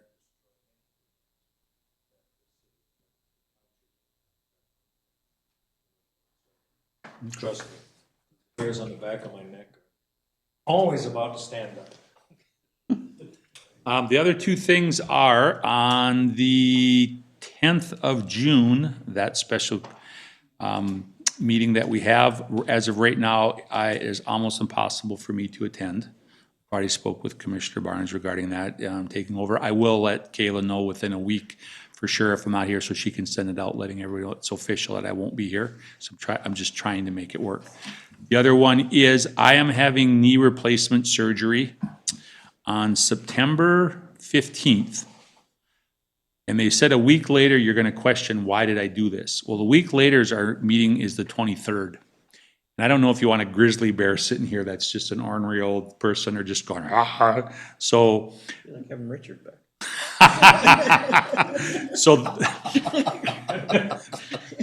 that meeting might be in question. Yeah. Depends if they give me more than 8 days of medicines to help with the pain. I know that's way out in the future, but I just scheduled that a couple weeks ago. So I thought, they just said a week after you do it, you're just gonna regret doing it because of the pain. And that is gonna be 8 days later. And I don't want, if I come in here and I'm just in so much pain, it's like, I'm so distracted, I'm worthless. I'm interested, I want to see it. You have to be here then. You have to be right. Pain or no, you better be here. So who's driving you here? Right. You're gonna be on pain meds, right? I found that out too, because they said if you're on any kind of pain meds, you can't. So it's like, well, then I'm like, because it works like, oh no, we'll find something for you to, they always find something to do, so you don't just take it off, but it's like, you can't drive. So it's like, my wife can't just be taking off work to run me down and back and forth because I need to go to work. So it's one of those, they said, absolutely not, you cannot drive if you're on the pain med. So it's like, well, I'm not gonna suffer in pain. Okay. Just to go to work, so. But I'll come here though. Good luck with that. Kim might want me to be here. I want him out of the house. We'll get Push me out the the door. wheelchair out there for you and wheel you in. Is this total knee replacement, Mr. Chair?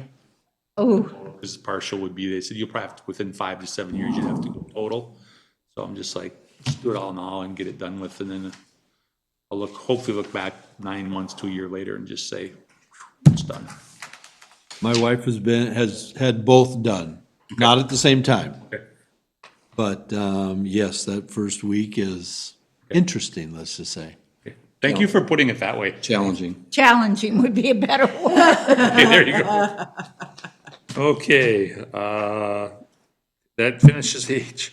City staff update, Mr. Lake. Mr. Chair, next meeting, we're gonna do that final walkthrough of the comp plan update, and then we'll also have a draft of the proposed R2 rural residential district. Be able to get that implemented. Good. Okay, J, miscellaneous information and communications. The March and April building permits are here. I actually had something done 5.5 months ago, and I got a call because we were gonna have it taken care of, the inspection, and we just didn't, it fell through. And I said, I was out on the road, I said, I'll call you back and we'll reschedule it. I forgot. So I got a call about 2 weeks ago, right before my vacation, saying your permit expires on the 30th of this month. And I was like, oh boy. So they're actually coming this Friday to do the inspection. So they said, if you don't do it, exactly. They said, if you don't do it, you'll have to reapply for a permit. And I was like, oh boy. So Pay another fee. exactly. So I got her done. So, but another tangent we went off. Sorry about going on and on and on. You're saying that to him? I know, that's why I'm saying it to him. Okay, so, respect. no respect, at as all. mayor, he's mayor. Okay, that brings us to K. I'll entertain a motion to adjourn, or, You move it, we adjourn. okay, so second? I'll second. Second, all in favor signify by saying aye. Aye. Opposed, same sign. Okay, meeting adjourned at 9:04.